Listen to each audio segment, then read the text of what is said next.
Hey guys, what's up? And yes, you have noticed there is somebody here. This is a rare occurrence. Normally I don't like doing videos with him in there because I'm very, very protective of my son. But I realized, first of all, he wanted me to hold him, and second of all, I realized that, you know, my wife has, and I myself had put up quite a few pictures of him on the internet anyway, so it's not like people can't find out what he looks like. So, but I'm not going to be doing too many videos with him. And yeah, let me just hurry up and get on with this topic. I need to put up something serious because I've been putting up stuff that's a little bit too lighthearted lately. As you can tell by what's up there, I'm going to be talking about gay marriage. This topic's overdue. There is a subscriber by the name of Gentle Butch who asked me way back on my opinion about this, and I had been meaning to put it up. Really, I had, but other stuff got in the way. Either something else would occur to me, or you know, life would get in the way and I'd forget. But I did remember you said that. Okay, so finally, you get your wish. I'll talk about it. Now, I've always felt that the gay marriage thing is a non-issue and completely ridiculous. Not against gays, mind you, but against the idiots who want to stop it and make it out like it's some type of big deal. Of all the things that we're facing right now in this country, there are people out there who think that gay marriage is that dangerous that we have to put our minds to it. Think about it. You know, we got our economy now. Definitely, our economy is crashing. We have wars that are going on illegally. We got, you know, illegal wiretapping going on. We got a president who's been in office illegally. All this type of crap is going on. And what gets these people's underwears in a knot is gay marriage. Now, of course, people who are all for gay marriage are looking at me like, that is an important topic. You shouldn't be treating it lightly. I'm not treating it lightly. I'm just thinking that the people who are trying to make this look like some type of villainous thing, well, alright, let me just get into this. Being against gay marriage just seems to me to be yet another way to try to justify your prejudices. It's got, I mean, really, what gay marriage is simply stating, whatever bullshit that they try to put behind it about, oh, we're trying to protect the sanctity of a marriage. It's a holy thing. We're worried about families. That's all BS. What they are really saying with gay marriage is, we do not think these people should have the same rights that we have. Period. It's straight up bigotry and prejudice. They're just simply, look at what they used to do with black people before the civil rights movement. Some of the same rhetoric was used. These people should not be given the right to vote. These people should not be given citizenship because of yada yada yada. We're trying to protect society. Their morals are questionable. Their intelligence is questionable. All this BS. Even to the point where they're talking about black people as less than human. Just like nowadays they're trying to say that gay people are less than human under the BS line of mental illness, or in some religious extremes, some type of evil spirit. But the reason, I'm going to give you my own reasoning as to why this really shouldn't be too much of an issue. Because I'm going to talk about marriage itself. Religious nuts keep trying to say that marriage is sacred. It's not. Take it from someone who is happily married. I am very happily married to a beautiful woman for years now. We get along just fine. He's agreeing. And we love each other. We support each other. We've been through good times. We've been through some bad times. Got a couple of rough times right now with finances and all that. But we support each other through thick and thin. But we don't see marriage as this sacred thing. We take it for what it is. And what it is going to disappoint a few people who are hopeless romantics. And I'm a bit of a hopeless romantic myself, but I'm a realist about some things. Marriage is a contract, okay? That's what it is ultimately. Now, whatever romantic notions we happen to put on top of that, yeah, it can sweeten the deal, but that's not really what marriage is, okay?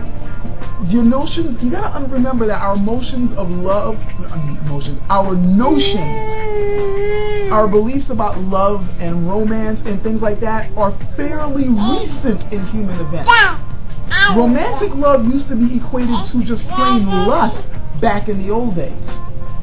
Our views now about being able to pick your mate and that marriage being about love and that love conquers all and this is high emotion, these are fairly new. This wasn't in our lexicon back then. This wasn't in our thinking processes. Back then, we barely understood it. Marriage is a contract.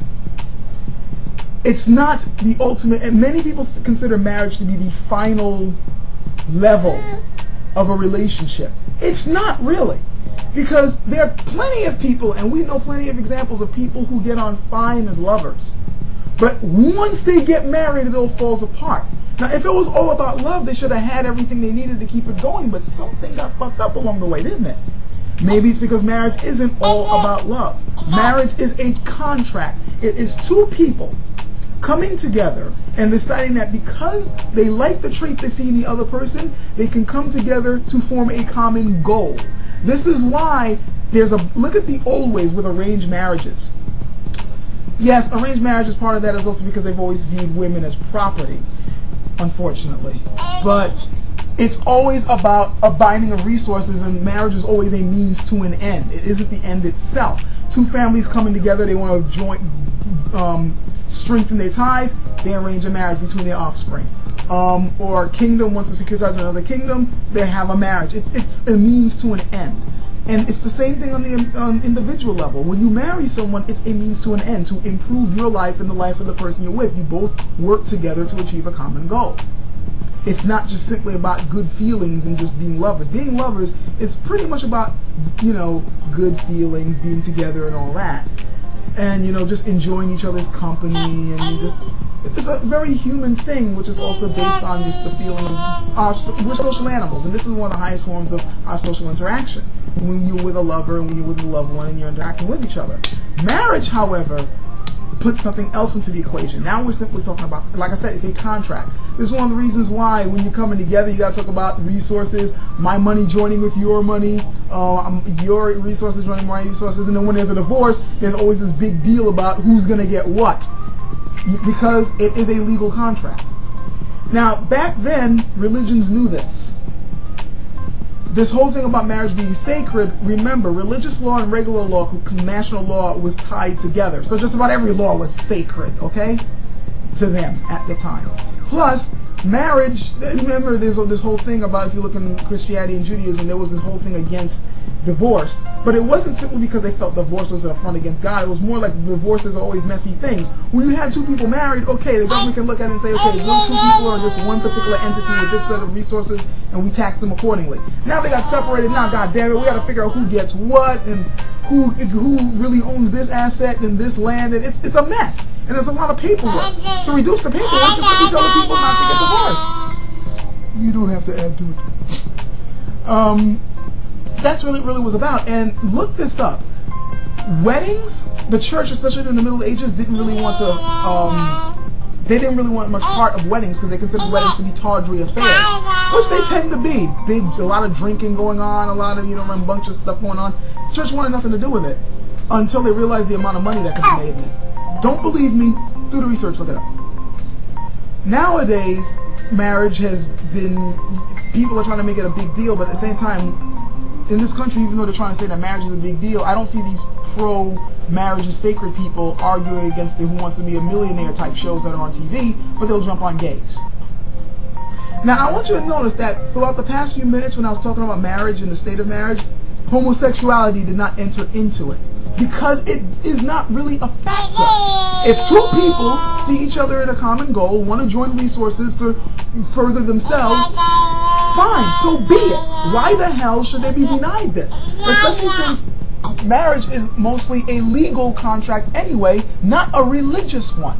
Notice, when two people need to get married, they can't just go to a church and say, priest, marry us. They have to get a marriage certificate or a marriage license. And where do they get that from? Do they get it from the church or do they get it from the state?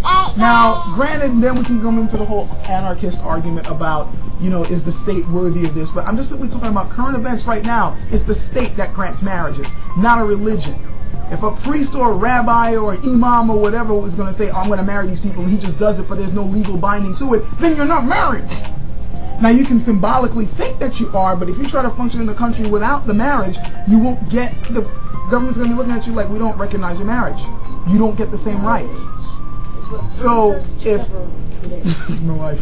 So if men and women can get that legal binding, why shouldn't gay people? If you're saying that they shouldn't, then that means you're discriminating against them on a legal status. And that's illegal. Period. But yeah, that's what I think about it. Let me hurry up because I talk too much. Catch you later.